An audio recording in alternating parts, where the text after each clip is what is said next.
새로운 프로젝트를 만들고 나서 우리가 리니어 레이아웃이라고 하는 거를 RES 밑에 레이아웃 밑에 XML 레이아웃 파일로 하나 추가를 했는데요.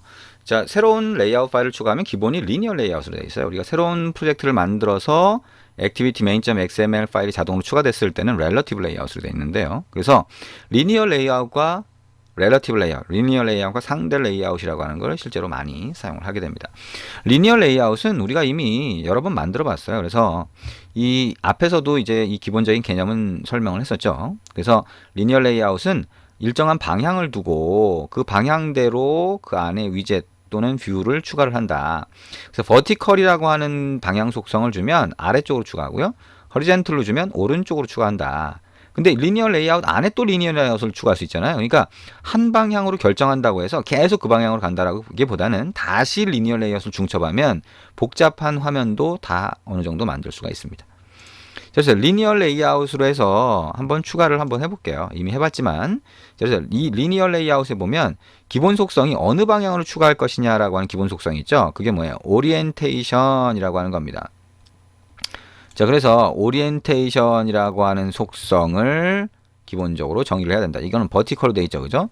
그러면 얘의 자 그래비티 속성이라든가 뭐 이런 것들을 우리가 아까 봤었는데요. 자, 여기에 자 패딩이라든가 마진이라든가 이런 걸 줬었는데, 자 그런 것들을 이제 다 해제를 한번 해볼게요. 마진하고 패딩 이렇게 있었습니다. 그죠? 자, 패딩이라고 하는 거 여기 값이 있었는데 지금 다 빠져 있네요. 아, 이게 선택을 안 했죠? 자, 이게 패딩이라고 하는 값을 어떻게 해요? 자, 여기에 넣었던 값을 일단 없애주고요. 그 다음에 마진이라고 하는 값도 일단 없애보도록 하겠습니다. 자, 위쪽으로 올라가서 여기 5에 50dp 넣었던 거 이렇게 없애면 기본 버튼이 됐죠, 그죠? 그리고 200dp가 아니라 이거를 랩 컨텐트로 하면 원래대로 다시 돌려놨습니다. 자, 버티컬로 했기 때문에 여러분들이 버튼을 왼쪽 팔레트라고 하는 영역에서 끌어다 놓으면 오른쪽으로는 추가가 안 돼요. 무조건 추가하면 아래쪽으로 추가가 됩니다. 이렇게 아래쪽으로 추가가 되죠. 그 다음에 또 추가하면 아래쪽으로 추가가 됩니다. 이게 버티컬이에요. 근데 리니어 레이아웃의 이 오리엔테이션 속성을 허리젠틀로 바꾸면 어떻게 돼요? 자동으로 얘가 오른쪽으로 갖다 붙여줍니다. 자, 이게 리니어 레이아웃이다 라고 하는 거. 자, 여러분이 이제 몇 번 해봤으니까 이 오리엔테이션이라고 하는 게 리니어 레이아웃의 가장 기본적인 속성이구나 라고 하는 거 알 수 있고, 방향대로 추가하는구나 라고 하는 거 알 수가 있습니다. 자, 다시 버티컬로 바꾼 다음에 여기에다가 아까 뭐라 그랬어요? 리니어 레이아웃이라고 하는 걸 그 안에 또 집어넣을 수 있다 그랬죠. 이렇게. 근데 얘는 허리젠틀이라고 하고 버튼을 이 안에다가 집어넣으면 잘 안 보이면 오른쪽에 컴포넌트 트리에다 갖다 넣어도 돼요. 자, 그러면 이 안에 버튼을 하나가 아니라 두 개 추가하면 어떻게 돼요? 얘는 오른쪽으로 추가된다는 거예요. 그래서 한 줄에 여러 개가 있는 상태로 여러 줄 이런 것들도 막 만들 수 있는 거죠. 이게 리니어 레이아웃이라고 하는 거다. 자, 버튼 레이아웃이라고 하는 거를 같이 한번 만들어 봤습니다. 자, 이번에는 상대 레이아웃이라고 하는 거 한번 만들어 보자. 자, 여기 RES 레이아웃 선택하고 오른쪽 마우스 버튼 눌러서 New라고 하고 레이아웃 리소스 파일. 자, 이번에는 버튼 어떻게 할까요? 버튼 밑줄 긋고 레이아웃 2.xml 이렇게 해서 만들고요. OK 눌러봅니다. 이번에는 우리가 많이 해봤던 activity main.xml이 상대 레이아웃이죠. 자, 그걸 만들어 볼 텐데 여기서는 이제 어떻게 할 거냐면, 자, 버튼을 하나 추가를 합니다. 자, 버튼을 추가하고 얘가 가로 방향을 꽉 채우도록 할 거예요. 자, 그러면 레이아웃 위드스가 매치 페런트가 되면 되죠, 그죠? 이렇게 바뀌어 있어요, 매치 페런트로. 자, 그러면 가로 방향을 꽉 채웁니다. 또 하나 버튼을 하나 더 추가합니다. 자, 그리고 이 버튼은 아래쪽까지 화면을 꽉 채우도록 할 거예요. 그러면 어떻게 하면 되나요? 자, 위드스를 매치 페런트로 하고요. 하이트도 매치 페런트로 합니다. 자, 이렇게 추가할 수 있어요. 자, 그 다음에 세 번째 버튼을 추가를 합니다. 세 번째 버튼을 여기 잘 안 추가하기 힘들면 컴포넌트 트리에다 갖다 놓으면 되죠. 그 다음에 얘도 위드스를 매치 페런트로 합니다. 자, 이런 모양이 되죠. 자, 이런 모양이 돼요. 근데 여기 보시면 원래는 이 매치 페런트라고 하는 거가 어떻게 될 수 있냐면 이렇게 될 수 있어요. 무슨 얘기냐면, 자, 가운데 있는 게 화면을 꽉 채워버릴 수 있다는 거죠.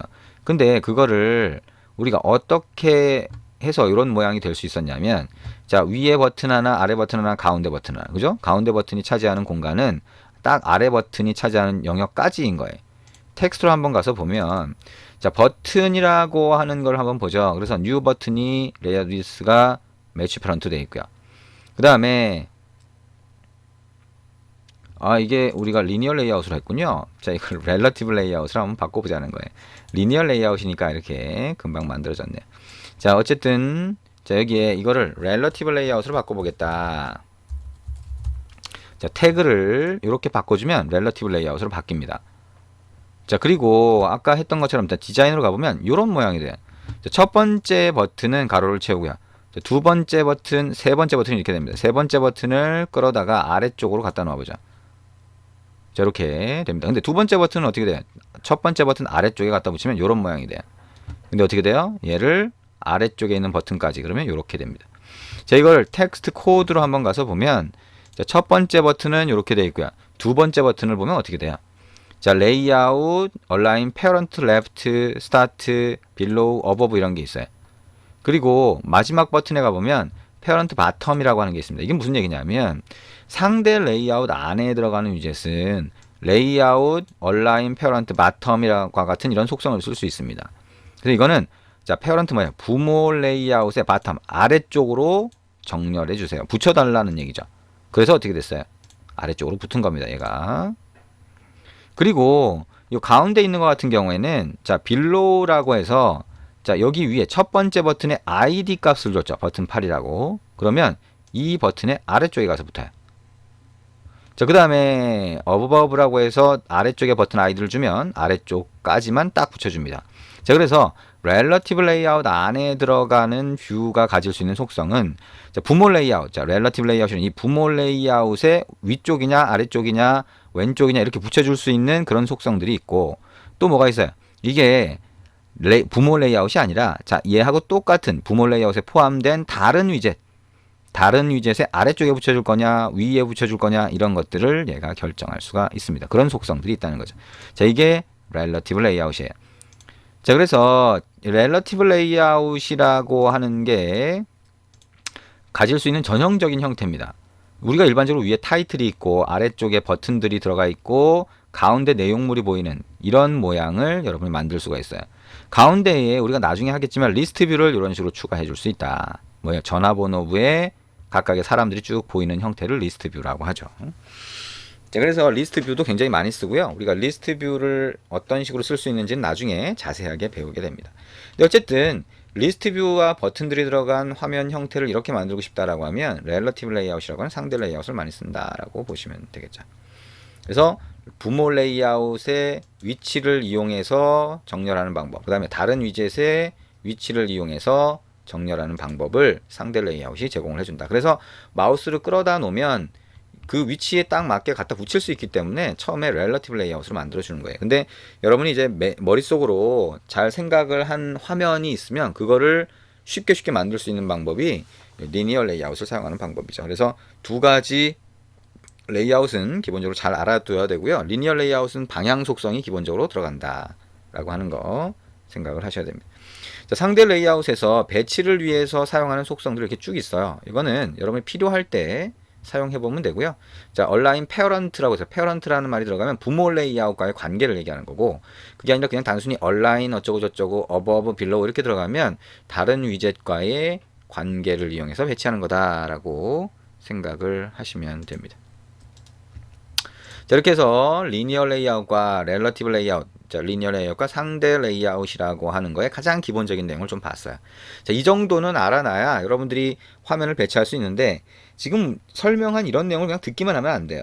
여러분들이 뭘 갖다 놓고 막 바꿔봐야 됩니다. 속성도 바꿔보고 이것저것 자꾸 해봐야 그래야 내가 생각하는 게 이런 모양으로 되는구나. 이렇게 바꿔도 안 되네. 뭐 이런 내용들 쉽게 아실 수가 있을 겁니다. 자, 여러분 자꾸 연습을 해보시기 바랍니다.